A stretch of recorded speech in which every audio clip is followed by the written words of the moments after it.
falso discurso, porque a investigação é uma obrigação do Congresso Nacional. Segundo, o debate é aberto, o debate é público, né? Se a gente não fizer, a imprensa vai fazer. Só que a gente tem que cumprir a nossa obrigação e precisa, inclusive, punir exatamente para poder depurar. Você vê como o Brasil é um país riquíssimo. Já tem gente, inclusive, quando as ações da Petrobras foram lá para baixo, teve gente que já comprou, apostando que depois da investigação, a Petrobras será depurada e quando ela for depurada, ela vai voltar ao seu eixo natural. Porque a grande maioria dos trabalhadores que trabalham na Petrobras, que são lá concursados, que têm identificação com a instituição, vão querer reerguê-la. E para reerguê-la, as ações vão voltar ao valor de mercado. Agora, o que não pode ficar é da forma que está, totalmente distoante do seu papel. Não tem nada mais claro do que a refinaria do Ceará. Vamos ver esse exemplo da refinaria do Ceará. Foram comprar uma nos Estados Unidos, foram negociar uma na Argentina. E onde é que está o mercado? Tem demanda no Ceará, no Nordeste. Essa identificação dessa demanda tem 30 anos. O Brasil exporta petróleo bruto e importa derivado de petróleo. Hoje é um dos principais fatores do crescimento do déficit da balança comercial do Brasil, onde o Brasil compra mais do que exporta e por isso cria um vácuo na importação. E hoje o combustível é um dos pontos mais fortes com relação à criação desse déficit. E a gente vai estar investindo aqui, estamos aí fazendo problemas de caixa negócios lá fora escusos, inclusive aumentando o endividamento da instituição. É para isso mesmo que ela precisa retomar o seu eixo natural, porque nós temos o produto aqui, senão nós vamos voltar ao século XVII. No século XVII o Brasil exportava algodão e importava tecido, linho da Inglaterra, para fazer roupa de brasileiro. Não tem sentido a gente estar exportando petróleo para trazer gasolina e óleo diesel, que é muito mais caro. Principalmente agora, com a necessidade das termoelétricas rodando devido à crise da geração de energia. O que é que aconteceu? O consumo de óleo diesel foi lá para cima. E indo lá para cima, nós não temos refino no Brasil. E nós temos petróleo para fazer óleo diesel. Então, isso demonstra, mais uma vez, a necessidade e a urgência da implantação, tanto da refinaria do Ceará, como da do Maranhão. E, por enquanto, parece que estão sobrestadas diante desse redemoinho todo aí, desse terremoto. Não tem como a Petrobras fazer isso agora. A Petrobras agora está se endividando para segurar, inclusive, porque foram fazer política econômica com o preço do combustível. Esse ano, Renato, nós vamos pagar, para segurar o preço do combustível e o preço da energia, 62 bilhões de reais. É mais do que tudo que se gasta no Brasil com o Bolsa Família e com Minha Casa Minha Vida. E o Bolsa Minha Família e o Minha Casa Minha Vida são programas que estão implantados aí, que ninguém pode mais soltá-los. Ninguém pode mais arredar pé de programas tão importantes para a inclusão social como esses dois programas. Porque se não fosse o Bolsa Família, no ano passado o Ceará tinha sido uma tragédia. O que tinha morrido de gente de fome, como ela nasceu há 50 anos atrás, tinha sido uma tragédia. Por quê? Porque nós precisamos de uma alternativa para segurar essas pessoas com um mínimo de dignidade.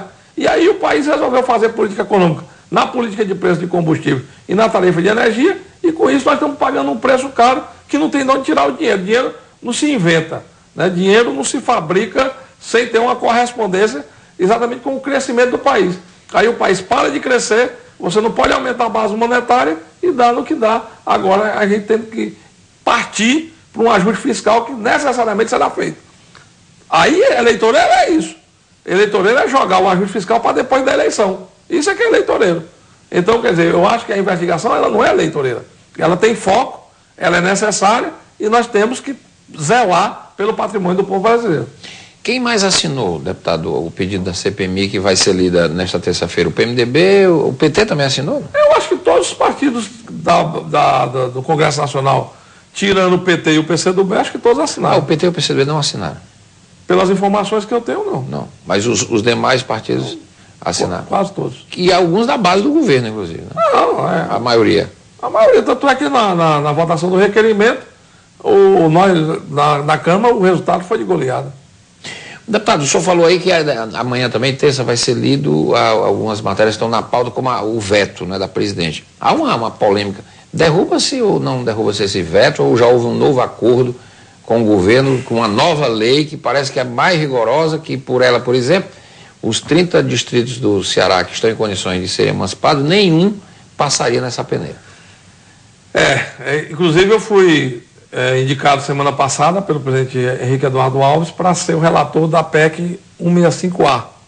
A 165A reza exatamente sobre a questão da emancipação porque ela aglutina 4 PLs, projetos de leis com relação ao tema, que estão tramitando na Câmara dos Deputados, e dentro disso aí a gente vai fazer um debate para que a gente possa avançar com relação à emancipação.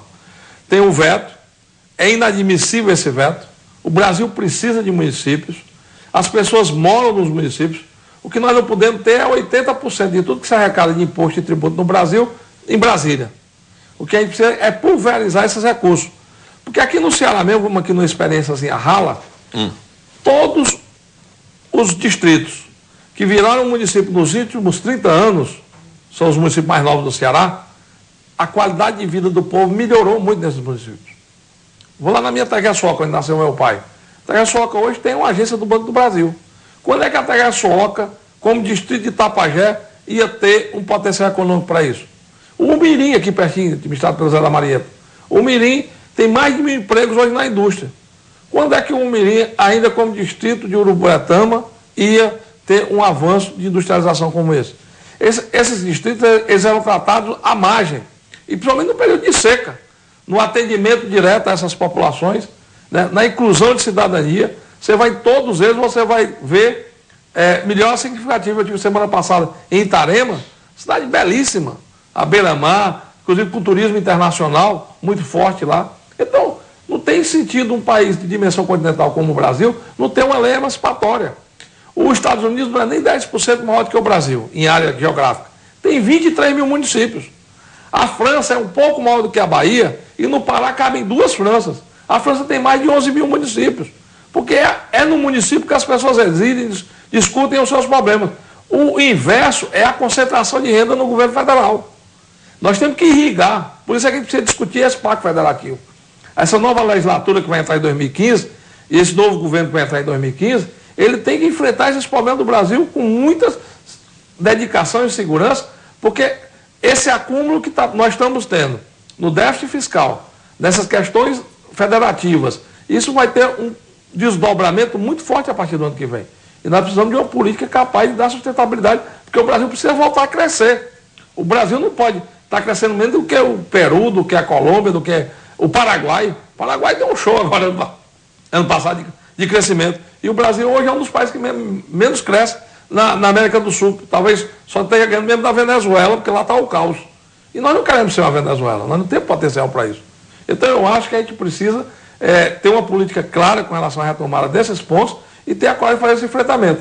E o primeiro veto do ponto de pauta da reunião do Congresso Nacional é o veto exatamente da emancipação. Na Câmara dos Deputados está resolvido. 80% da Câmara derruba o veto. Agora o problema está no Senado. O Senado tem uma relação mais direta com o Palácio, né, com o governo federal, e nas últimas 2 sessões não deu o quórum necessário para a gente fazer a votação da matéria.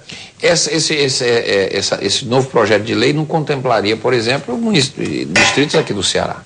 É porque tem os critérios, os conceitos. O critério é população, o critério o governo quer manter o veto e mandar uma nova lei. Ele queria fazer um acordo com um novo projeto que está lá com o Mozarildo. Só que esse projeto do Mozarildo não vinga. Não vinga por quê? Porque ele não atende às demandas. Porque eu acho que o conceito é o seguinte: tem que ter um mínimo de população. O Nordeste estão falando em algo de 12 mil. Tudo bem, razoável. Tem que ter uma distância física das sedes dos 2 municípios. Aí já cria um problema. Porque, por exemplo, a Jurema e a Pajuçara aqui não tem a distância da sede do município. Segundo, tem que ter os indicadores de saúde, educação, desenvolvimento econômico.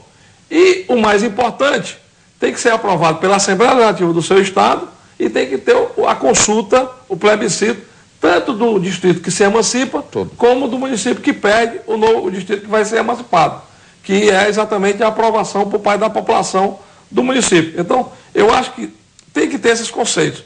Agora, os números é que tem que ser avaliados. Por exemplo, o Centro-Sul do Brasil já está decidido. Por que o Centro-Sul não está nessa briga? Porque o Centro-Sul, em São Paulo tem um município que tem 700 habitantes. Em Minas Gerais tem um município que tem 2.500 habitantes. Minas Gerais tem quase 800 municípios, São Paulo tem quase 700 municípios. Então, o que a gente precisa resolver é exatamente das regiões menos povoadas, até por uma questão de segurança nacional. O Norte e o Centro-Oeste precisam de municípios, precisa ser estimulada as cidadanias, até para criar núcleos familiares capazes de proteger a intervenção internacional. ou então o abandono dessas regiões. Até por uma questão de segurança nacional, o Brasil precisa criar município. E nós não podemos prescindir de não ter lei nenhuma. Nós precisamos ter uma lei.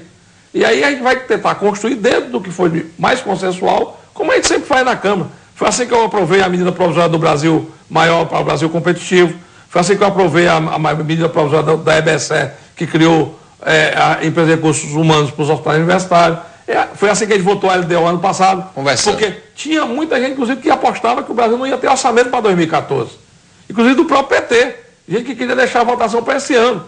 E eu dizia, nós não podemos deixar, porque o país está num quadro de dificuldade, e a presidenta da República não pode ir para Davos sem o Brasil ter um orçamento. Até brincava, só, um país sem orçamento é igual uma empresa que não tem balanço, querendo pedir dinheiro emprestado em banco. A ver o governo americano quase para, né? Não resolve nunca. Então, a gente tem que ter disciplina, tem que ter o orçamento. Foi por isso que a gente fez, e eu fui o relator da lei de diretriz orçamentária, trabalhei para que ela fosse votada exatamente por isso. Porque a gente precisa dar ao país a tranquilidade jurídica que ele possa crescer. Estou aqui com o deputado federal Danilo Forte, do PMDB. Vou fazer um rápido intervalo, o Questão de Ordem volta já.